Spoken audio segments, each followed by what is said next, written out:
escape from reality by intoxicating ourselves? Is that an acceptable form of living? When we say, is it right or wrong, you're asking the question in a moral way. I don't look at life as from the angle of morality. For me, the question is only, does it work or doesn't it not work?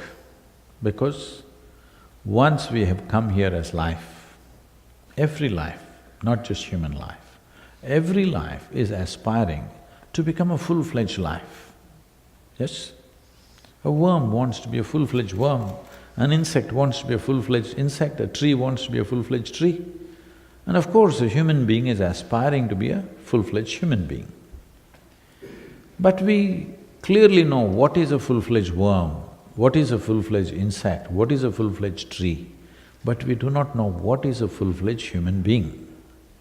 Whatever you have become, still there is a longing within you to become something more, isn't it? So obviously you don't know what is a full-fledged human being. So when you do not even know what is a full-fledged human being, where is the time for you to put yourself to sleep? See, any kind of intoxicant means in some way you're putting down life. One who knows how to manage his own thoughts and emotions, if you knew how to keep your thought and emotion the way you want it, would you keep yourself blissful or tense or miserable or what? I'm asking, it's a question. If your thoughts and emotion took instructions from you, would you naturally keep yourself in the highest level of pleasantness and of experience? You would, right? So if you were at the highest level of experience within you, would you want to put it down with alcohol or drug? No. So right now, our minds are in a state where it is causing enormous amount of stress and misery. You want relief at least at the end of the day. If you drink through the day, you will get labeled. So at least when you go home, a month ago, I was in New York City, the large group of people. I asked them, what do you think is the percentage of people in New York City who can sit in the evening peacefully, not even ecstatic, just peacefully, without even a glass of wine? I'm treating glass of wine as a minimum dosage. They went into a debate and they said 5%. 5% of the people can sit peacefully in the evening without even a glass of wine. I was in London among a very prominent group of people. I asked them what percentage of people in London can sit peacefully without even a glass of wine. They said less than 1%. I'm saying the entire world is getting there. You know why? Simply because human intellect is active like never before. Never before in the history of humanity, this many people could think for themselves. Earlier, your priest, your pandit, your scripture, your guru, somebody thought for you. You were not supposed to think.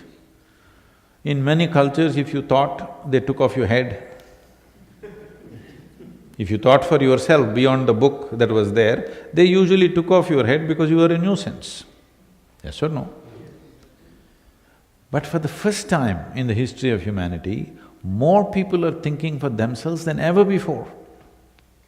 Once you start thinking for yourself, unless something is logically correct, you cannot swallow it, isn't it? Something comes to you, unless it makes sense to you, you can't swallow it and digest it, isn't it? Even the worst kind of argument that is happening between people, you're watching the presidential debate and all this, worst kind of argument that's happening, for that person it makes sense. Yes or no? At home, husband and wife, there's an argument, both of them thinks the other is absurd, but within themselves it's making sense to them what they're talking, isn't it? So unless it's logically correct, you cannot swallow it. So once this happens to you, What is happening in the world is, which has already happened to you and it's happening to younger generation in a bigger way, is the heavens will collapse. Not a small accident. Heavens are collapsing. This generation of people, though it is collapsed, they're somehow trying to keep it up. But I'm telling you, your children will pull down the heaven if it doesn't come down. Because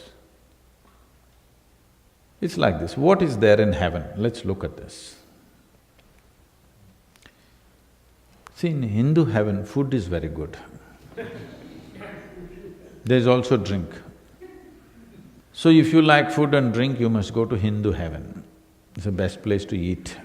Nala himself cooks for you. In another heaven, there are white-gowned ladies floating in the clouds. If you like that kind of ambience, you must go there. If you go to another heaven, you will encounter virgin problems. No drink though there.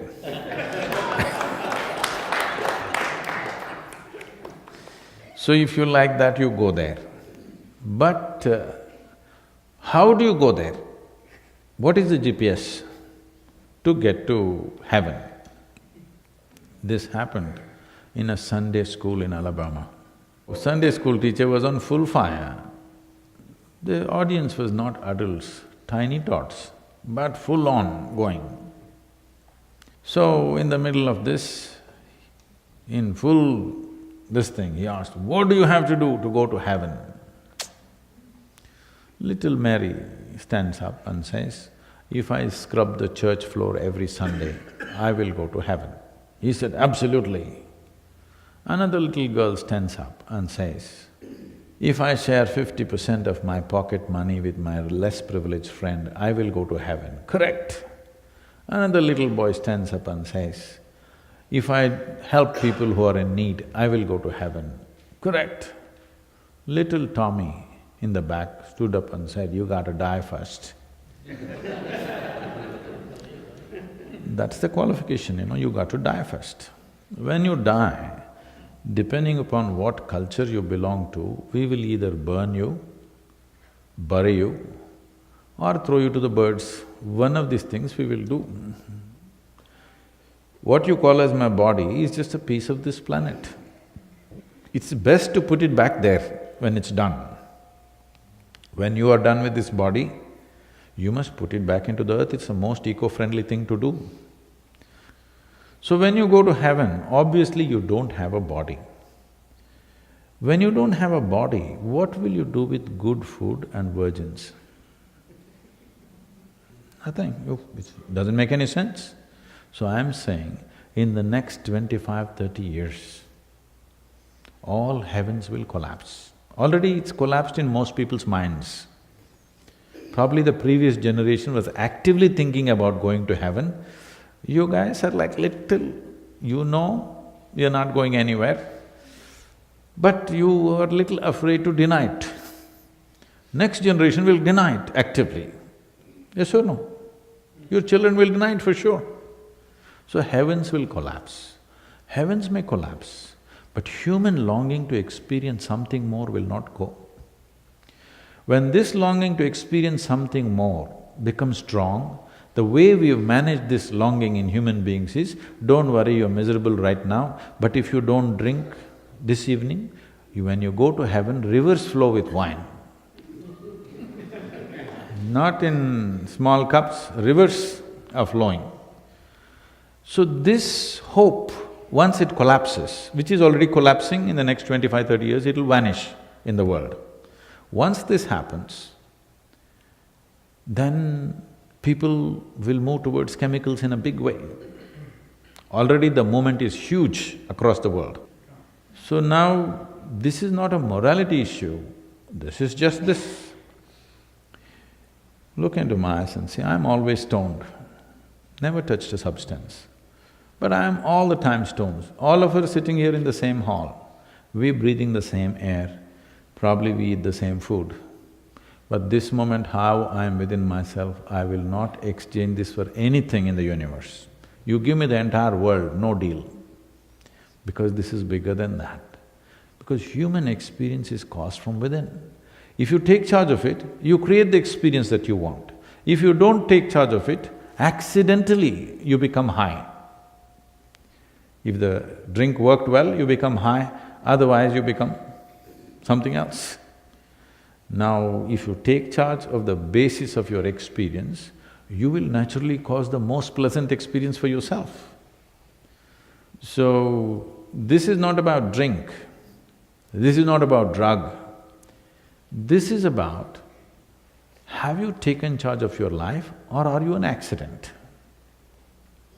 If you're an accident, anxiety is natural, isn't it?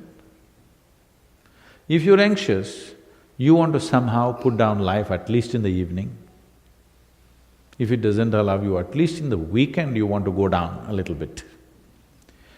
See, the greatest thing that you have in your life, we are supposed to be the peak of evolution on this planet, yes? Compared to any other creature, we are supposed to be the peak of evolution. In this peak of evolution, one thing that's happened to us is, see, physiologically, we are not as robust as other creatures, yes? The greatest thing that's happened to us is our intelligence blossomed. If our intelligence has blossomed, truly blossomed, then we should at least know how to make this absolutely beautiful and pleasant, isn't it? If intelligence has blossomed, if you want to create the world that you want, is it not important at least you are capable of creating yourself the way you want? Even what you want doesn't happen within you, how will it happen in your life? It is not about… For most people, it is not about their life is not happening the way they want it. Even their mind is not happening the way they want, that's all their misery is. This happened. On a certain day, a lady went to sleep. A lady went to sleep. In her sleep, she had a dream. In her dream, she saw a hunk of a man standing there and staring at her. Then he started coming closer, closer, closer. He came so close she could even feel his breath. She trembled, not in fear. And then she asked, "What will you do to me?" The man said, "Well, lady, it's your dream."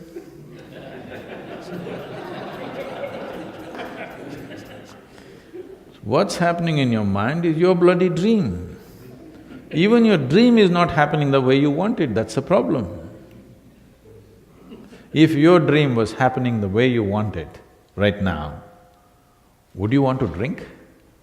Oh my God, this can do so many things to you. You don't need any external help.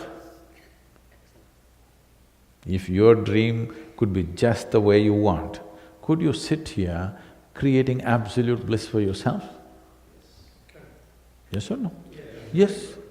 So even your dream is not happening the way you want it, that's where it is. Even the dream machine is not taking instructions from you. So the only way is to kill it. No, kill it. With intoxication, you're trying to kill it. In some way you're trying to kill it, isn't it? Put it to sleep. This is in terms of evolution, it's a regressive step. When 90% of the population on the planet drinks and drugs, let us say, you will see this, unless we do something significant in the next 15 to 20 years, if we do something significant, this can change. Otherwise, you will see in another 60 to 70 years, where 90% of the human population will be on some kind of a chemical. 70% of the US population is supposed to be on prescription medication. 30% is buying it off the back streets, all right? The three major industries on the planet are, the top industries are, arms and armaments stand first, pharmaceuticals stand next, alcohol stands third. You're a beneficiary or a contributor? Alcohol. It's the third largest industry. So one takes you towards death, another pretends to get you back, another is 100% death. These are the three largest industries on the planet, bigger than food. Can you beat it? The food industry on the planet at the end of 2015 was $7.6 trillion. The pharmaceutical industries is $7.2 trillion. Now I think they've overtaken. That is, we're taking more medicine than food. Have we lost it or no? For sure we've lost it, isn't it? So probably in another 5 years, alcohol industry is bigger than food industry. This means we've definitely lost it, isn't it? So this is not about, why should I not enjoy it? I'm saying if you want to truly enjoy this life, because you don't want to enjoy drink, I want you to understand, you want to enjoy your life, isn't it?